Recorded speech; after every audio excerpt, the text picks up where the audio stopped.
ఇప్పుడు గుర్తుపెట్టుకోవాల్సిన అవసరం ఉంది. ఏది ఏమైనా ఇప్పుడు నా బాధ్యత కింద ఇల్లు చూశాను.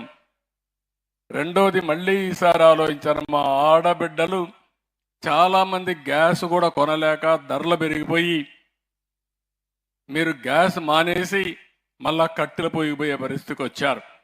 అందుకని 3 గ్యాస్ సిలిండర్లు ఉచితంగా ఇవ్వాలని ఈ ప్రభుత్వం నిర్ణయించాం. మళ్ళీ మిమ్మల్ని అందరినీ కట్టెల పొయ్యికి పోకుండా గ్యాస్ ద్వారా వంట చేసే పరిస్థితి తీసుకొస్తున్నాం. అందుకే చేద్దామని చెప్పి చూశాను. చాలా సులభంగా నేనే కాఫీ పెట్టగలిగా, ఆయనకిచ్చా, ఆయన కొడుక్కిచ్చా, అదే మరి కోడలకు గుడిచి అందరం కలిసి కాఫీ తాగేసి వచ్చాం. అదొక అనుభూతి. చేసిన పనికి ఒకసారి తృప్తి కూడా. ఎందుకంటే నేను ఎప్పుడూ ఒకటి ఆలోచిస్తున్నా, నేను ఎప్పుడూ దూరదృష్టితో ఆలోచించి ఏ కుటుంబానికి కూడా ఇబ్బంది లేకుండా చేయాలని చెప్పి ఆలోచిస్తున్నాం. వాళ్ళ కుటుంబం చూసిన తర్వాత ఇల్లు చాలా వరకు రిపేర్లు ఉంది. అంతా ఎక్కడ చూసినా కూడా వర్షం వస్తే మొత్తం కూడా తడిచిపోయే పరిస్థితి వచ్చింది. అందుకే అది ఆలోచించాను.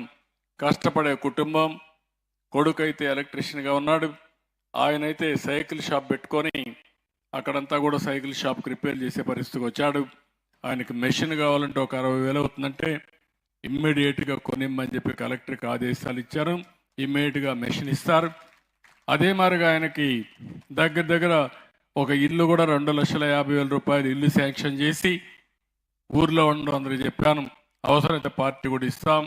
ఒక 5-6 లక్షలైనా మంచి ఇల్లు కట్టించి పార్టీకి పనిచేసిన దానికి గుర్తింపు ఇవ్వడానికి ముందుకు పోతున్నామని చెప్పి కూడా నేను మీకు తెలియజేస్తున్నా. ఆయనకు అవసరమైనప్పుడు ఆ ఇంటికి ఏదైనా ఇంకొక 2-3 లక్షలు అయితే పార్టీనే ఇస్తాం. ఎందుకంటే ఈరోజు పార్టీని నమ్ముకొని 90 లక్షల మంది మెంబర్స్ అయ్యారు. తెలుగుదేశం పార్టీ జెండా మోశారు, కష్టపడ్డారు. ఎప్పుడు కూడా ప్రజాస్వామ్యంలో ప్రభుత్వం రావాలంటే పార్టీ కార్యకర్తలు పనిచేయాలి, పార్టీ సిద్ధాంతాలు ఎప్పటికప్పుడు ప్రజలకు చెప్పాలి.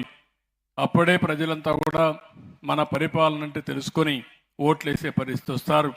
అలాంటి ముఖ్యమైన కార్యకర్త ఈయన ఆదుకుంటామని చెప్పి కూడా నేను మీకు తెలియజేస్తున్నా.